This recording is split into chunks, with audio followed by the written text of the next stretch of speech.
profecías que nos habían consultado. Y bueno, vamos a otras preguntas, hermana, que también los hermanos quieren saber, quieren entender algunas cosas. Por ejemplo, tus profecías, eso de que se va a hundir Centroamérica, se va a desmoronar Ecuador, se va a hundir parte de Chile, ¿son sensacionalistas tus profecías? Bueno, en realidad hay muchas cosas que decir al respecto. Y para eso me voy a basar en la palabra. Todos conocemos lo que Jonás profetizó acerca de la destrucción de Nínive, y eso está en el libro de Jonás, en el capítulo 3. También Noé profetizó a toda su familia el diluvio, y esto lo podemos leer en Génesis capítulo 6. El mismo Jesús, él profetizó la destrucción de Jerusalén. Y eso está en Mateo 24. Y de más está decirlo, y es bueno acotar las profecías de Juan, todo el Apocalipsis. Yo más bien diría que todas estas profecías que el Señor manifiesta son más que nada con un propósito. Sobre todo es para que el ser humano llegue al arrepentimiento, al autorreconocimiento, a saber que está en pecado y que necesita de Dios.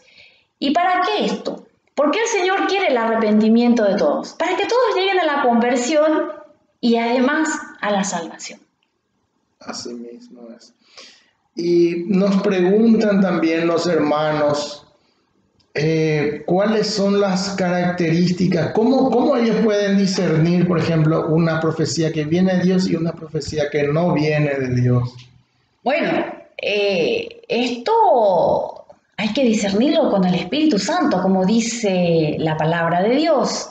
Y me remito a lo que dice Primera de Juan en el capítulo 4, versículo 1, y dice así: amados, no crean a todo espíritu, sino prueben los espíritus para ver si son de Dios, porque muchos falsos profetas han salido al mundo.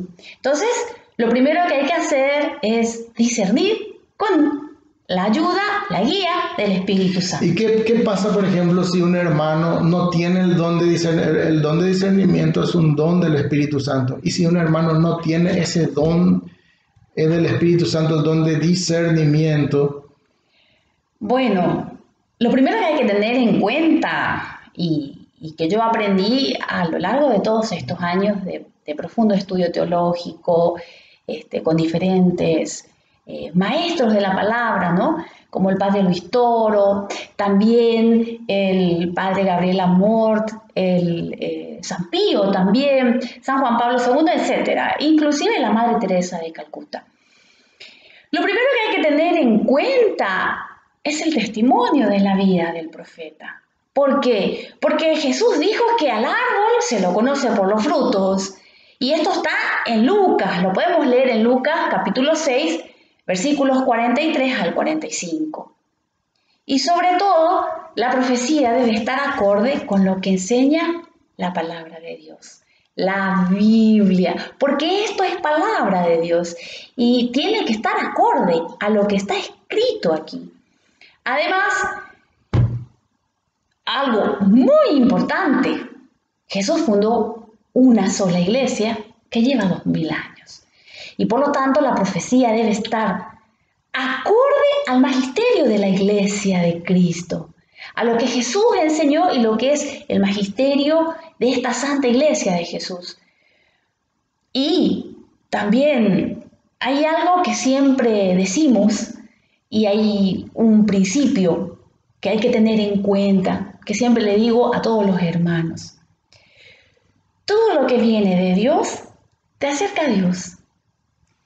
Y todo lo que no viene de Dios te aleja de Él. Esas son las pautas que hay que tener en cuenta cuando muchas veces no podemos discernir o nos cuesta discernir. Eso es muy importante, esos principios son muy importantes porque justamente con esos principios, con esas características, podemos discernir fácilmente. Por eso le estábamos diciendo, últimamente aparecen muchas profecías, Sí. por ejemplo, de una tal Jennifer, y ni siquiera le muestran quién es la Jennifer.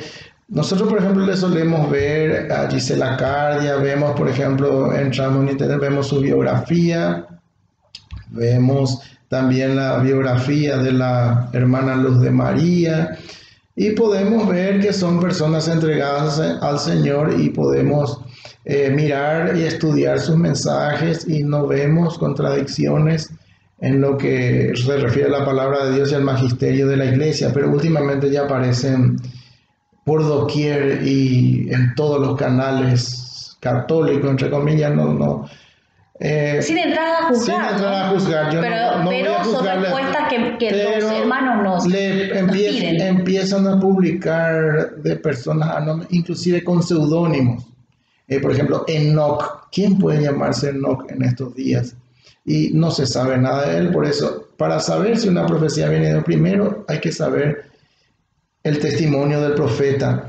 Y aclaro algo, hermano, aclaro algo, ¿sí? Para que los hermanos sepan, todo lo que el Señor manifiesta en este lugar, todo lo que el Señor transmite en lo más profundo del silencio de la oración, siempre, siempre, mis queridos hermanos, lo van a escuchar de mis labios, nunca jamás a través de una tercera persona. Así que quiero que eso sepan, quiero que tengan esa tranquilidad, porque para eso estamos aquí, para compartir con ustedes.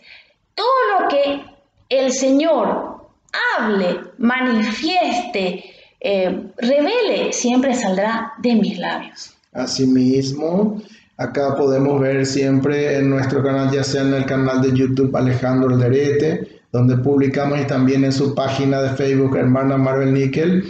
Esta hermana es una profeta que es transparente, habla con todo, cualquier persona puede hablar con ella, puede preguntarle, decirle, tengo esta duda, no tiene nada que esconder. Y así es el profeta que habla de parte de Dios, no tiene nada que esconder y habla de parte de Dios. Pero pregunto algo, ¿Dios puede usar profetas anónimos para anunciar profecías?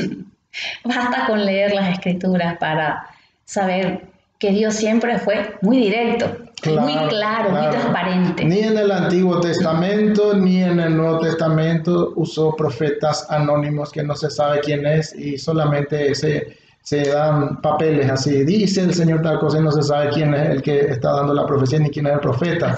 Y mucho menos vemos en la Biblia profetas que usan seudónimos, que ocultan sus nombres. Me pregunto yo, ¿qué tiene que ocultar ese tal Enoch? ¿Por qué oculta su nombre? ¿Qué es lo que no quiere que se sepa? ¿Qué es lo que no quiere que se investigue de él?